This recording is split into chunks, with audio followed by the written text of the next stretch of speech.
ಹೊಸ ಮುಖ್ಯಮಂತ್ರಿ D K Shivakumar ಅವರ ಅಧಿಕಾರ ಸ್ವೀಕಾರಕ್ಕಾಗಿ ಬೀದರ್ ಜಿಲ್ಲೆಯಿಂದ ಎಲ್ಲ ಕಾರ್ಯಕರ್ತರು ಭಾಳ ಜನಸಂಖ್ಯೆಯಲ್ಲಿ ಹೋಗಬೇಕಾಗಿದೆ.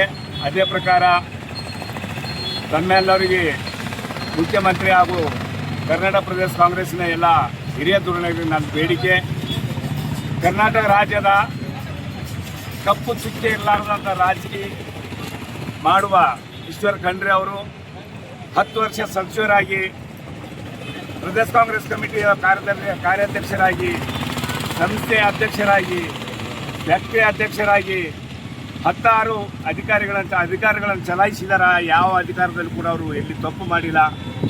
ಇಂಥ ನಾಯಕರು ಕರ್ನಾಟಕ ರಾಜ್ಯಕ್ಕೆ ಅತಿ ಅವಶ್ಯ ಇದೆ. ಹೈದರಾಬಾದ್ ಕರ್ನಾಟಕ ಭಾಗದಲ್ಲಿ ಯಾವ ಲಿಂಗಾಯತ್ ಲೀಡರ್ ಕೂಡ ಇಲ್ಲ. ಇವತ್ತಿನ ದಿವಸ ಎಲ್ಲ ಸಮಾಜಗಳು ಹಂಚೋಗಿದೆ. ನಮ್ಮ ಕರ್ನಾಟಕ ರಾಜ್ಯದಲ್ಲಿ ಹೈದರಾಬಾದ್ ಕರ್ನಾಟಕ ಭಾಗದಲ್ಲಿ ಲಿಂಗಾಯತ ರಾಜಕೀಯ ಅತಿ ಅವಶ್ಯ ಇದೆ. ಈ ಲಿಂಗಾಯತನ ಹೋದಂಥ BJP ಹೋದಂಥ ಎಲ್ಲ ಕಾರ್ಯಕರ್ತರು ಕರೆಯುವಂಥ ಶಕ್ತಿ ಯಾರಿಗಾದ್ರೂ ಇದ್ದರೆ ಅದು ಈಶ್ವರ ಖಂಡ್ರೆ ಅವರಿಗಿದೆ.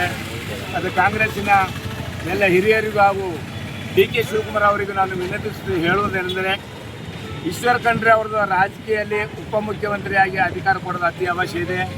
ಕಾರಣ ಕಾಂಗ್ರೆಸ್ ಅವ್ರು ಬಂದರೆ ಭಾಳ ಶಕ್ತಿಶಾಲಿ ಆಗ್ತದೆ, ಭಾಳ ಬೆಳೀತದೆ. ಅದಕ್ಕೆ ಅದೇ ಪ್ರಕಾರ ಕೋಲಾರ ಜಿಲ್ಲೆಯ ಹಿರಿಯ ಮುತ್ಸದ್ದಿ ಹಾಗೂ 10 ವರ್ಷ ಸೆಂಟ್ರಲ್ನ ಮಂತ್ರಿ ಅಂತ ಸಮಾಜದ ಅಧ್ಯಕ್ಷರಂತ KH ಮುನಿಯಪ್ಪರು ಕೂಡ ಭಾಳ ಅನುಭವಿಸ್ತರು, ಭಾಳ ಅವರು ಜನಸಂಪರ್ಕ ಉಳ್ಳಂಥ ನಾಯಕರು. ಇವತ್ತು ಅವ್ರ ಸಮಾಜ ಅವ್ರ ಕಂಟ್ರೋಲ್ದಲ್ಲಿದೆ, ಅವ್ರ ಕೈಯಲ್ಲಿದೆ.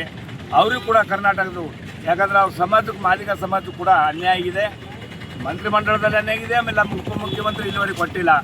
BJPದವರು ಒಂದು ಸರಿ ಕೊಟ್ಟಿದ್ರು, ಕಾರಜೋಳ ಅವರಿಗೆ, ಅದು ಕಾಂಗ್ರೆಸ್ನವರು ಏನು ಕೊಟ್ಟಿಲ್ಲ.